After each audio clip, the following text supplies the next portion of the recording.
We now have several autopsies done on the body of Michael Brown, and there's even a third one ordered. The Federal Justice Department has ordered a third autopsy. The first two autopsies were from the county of St. Louis. Now, that was not released for a long, long time until a private one was released. That private one was commissioned by the Brown family.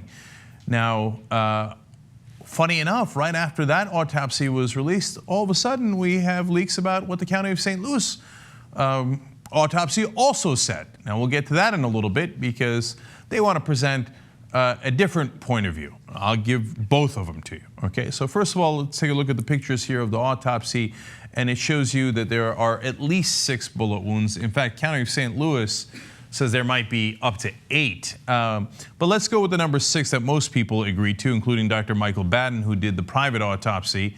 And 4 of them entered his right arm, as you can see there, and 2 of the bullets entered his head. And so now let's go to Dr. Baden, who, by the way, is one of the most respected medical examiners in the country. He ran New York's medical examiner department, and he also did autopsies on Dr. Martin Luther King and JFK. He's 80 years old. He says, first of all, people have been asking how many times was he shot? This information could have been released on day 1. And he points out that there's really nothing you learn from the autopsy that would in any way jeopardize anyone's security. They're just simple information. And you'll see that the information is a little complicated, a little nuanced. So it doesn't necessarily point in a very specific direction. It doesn't tell you the whole story. And he says, of course you could have shared this information. They just chose not to. So now Baden told the New York Times that Brown was also shot 4 times in the right arm, and that all the bullets were fired into his front. So that's important, because one witness, Dorian Johnson, had said that at one point Michael Brown got shot in the back, then turned around. The autopsy does not support that. He was not shot in the back at all. All the bullets entered from the front. Okay, then New York Times explains further. The bullets did not appear to have come from very close range because there was no gunpowder on his body. Now, that's really interesting. Now, they haven't tested his clothes yet, at least a private autopsy didn't, and so they don't know if there's any gun residue on his clothes, but as far as his person is considered, there was no gunpowder, so no question he was shot from a distance. There is a question as to how much that distance was. So we'll get to that in a second as well.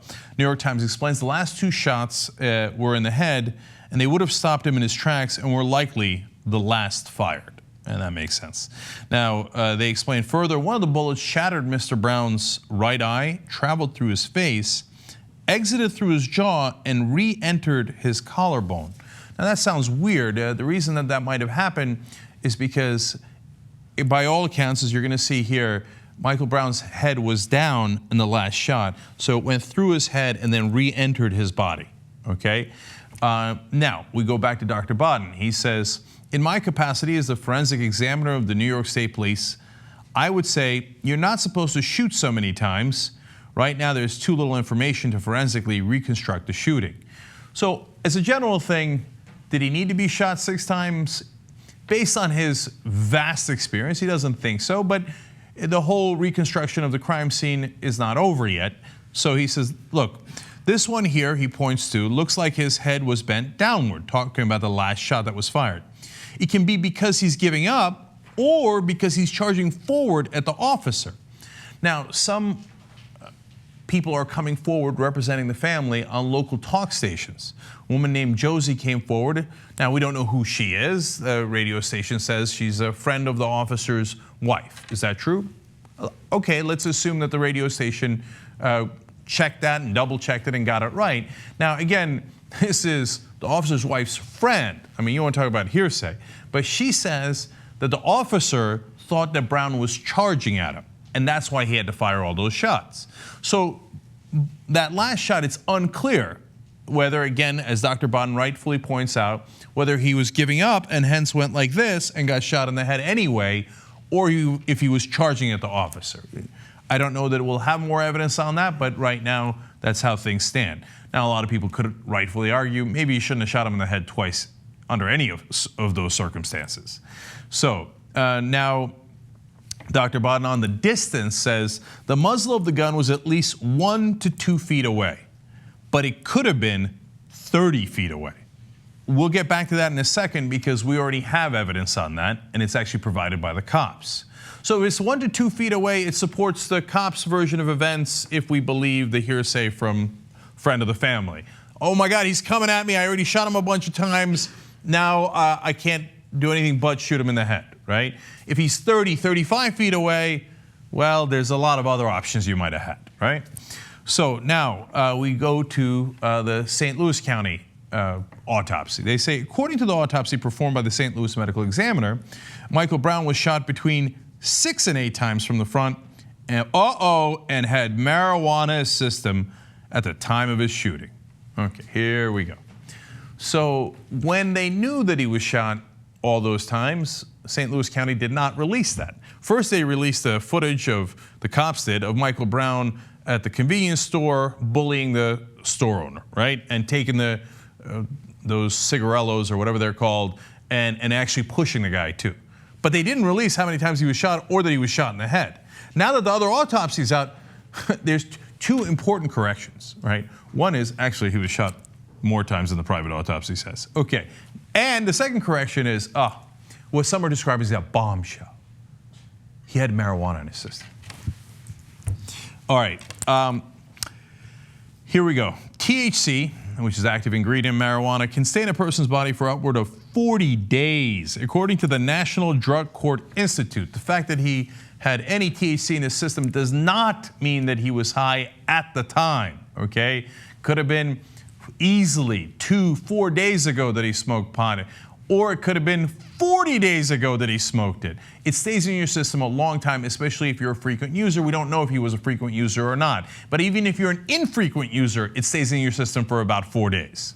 So it really proves absolutely nothing other than the fact that Michael Brown, some point in the last 40 days, smoked marijuana, which would put him in the same category as almost everyone in college.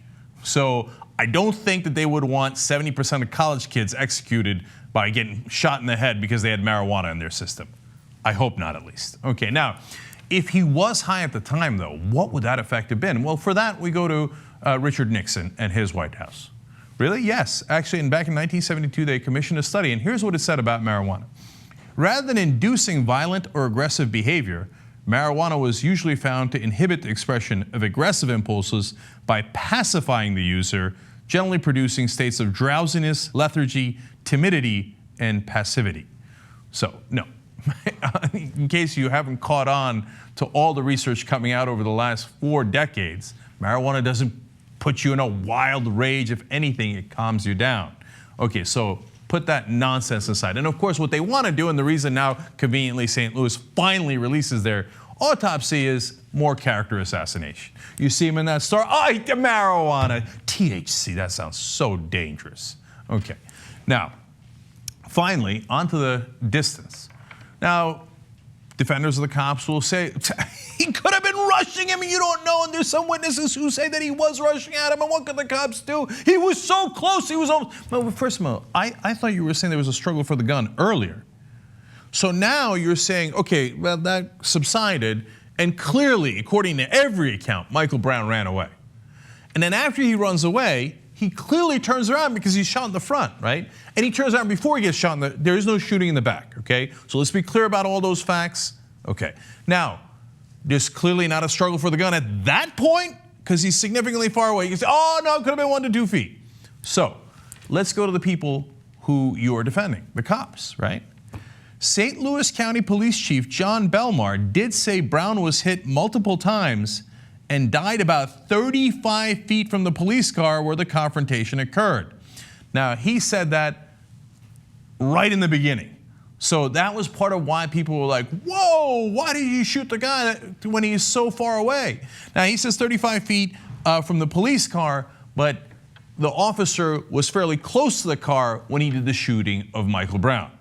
So it appears that there was some good distance between Michael Brown and the officer, leaving the officer with a lot more options rather than just shooting the guy 6 to 8 times overall and twice in the head. So those are the facts as we know them now. So let's go to video to finish up the evidence that we have here, and it comes from Piaget Crenshaw. And she's a neighbor of Michael Brown. She was in the area. She saw the shooting. She started taping approximately 30 seconds after the shooting because she saw it, she was shell-shocked, then she went downstairs to get a camera and came back up and started taping, and here's her video. Police shot this boy outside my apartment.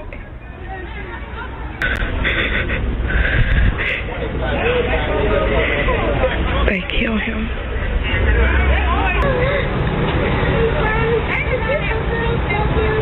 He didn't have to do him like that. He didn't have no gun.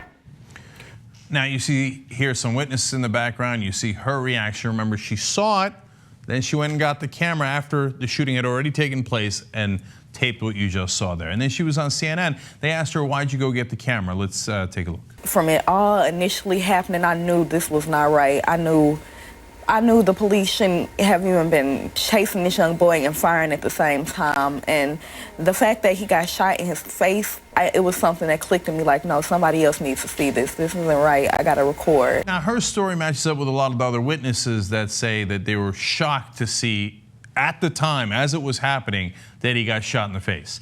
Now, if he was, according to family friends of the police officer, bum rushing the officer, and he's almost at the officer, would they have been shocked that he got shot? Maybe, but probably not, right? So these are all interesting data points. Obviously, it's going to get decided in a court of law eventually. But there is one more thing, and that was her description of what happened during the shooting. From my point of view, I could not tell exactly what was going on, but it just looked as if he was trying to pull him almost into the car. Who pulled? The officer pulled Michael into Brown. The car. It just looked like he was trying to do such, and you know, Brown being a bigger fella, that didn't seem to have been working, so of course he got away, and it just seemed to have upset the officer. And then what happened? Got out his van and just started chasing after the boy. I'm hearing shots fired. Clearly none of them hit him, but one I think did graze him, as they say on the autopsy report. And at the end, he just turned around after, I'm guessing, he felt the bullet graze his arm. He turned around and then was shot multiple times. And the autopsy is now showing that he was shot from the front, not the back. Exactly. Does that square with what you saw? Definitely, because he was running away. So when he turned towards the cop is when he let off the most shots. So now, the things that are still in dispute, if I'm a juror and I just heard that testimony, I would think, well, it's unclear if Michael Brown was getting pulled into the cop car by the cop or he was aggressively going in. And she says there that she wasn't sure about it, right? Whether he got grazed by a bullet when he was still running away is totally unclear because the autopsy report says that all the shots entered from the front, okay? So whether he was grazed or not, that's hard to tell you. Again, you'd have to look at his clothes. Maybe his clothes got grazed. We don't know about that. But one thing that this does seem clear from that witness at least is that at that point when the kid actually got shot, or the man, depending on what you want to call him, he's 18 years old, okay? When Michael Brown got shot, he was clearly a distance away from the cops and had obviously turned around. And at the time that he was turned around, that's when he shot 6 to 8 times, including twice in the head. That's pretty compelling evidence for the moment being, at least through that witness and many other witnesses that we've seen. That does not help the police officer's side of the story. Now, a lot of people say, well, look, why would the cop shoot him for nothing? So he shouldn't be arrested yet until we get all of the evidence.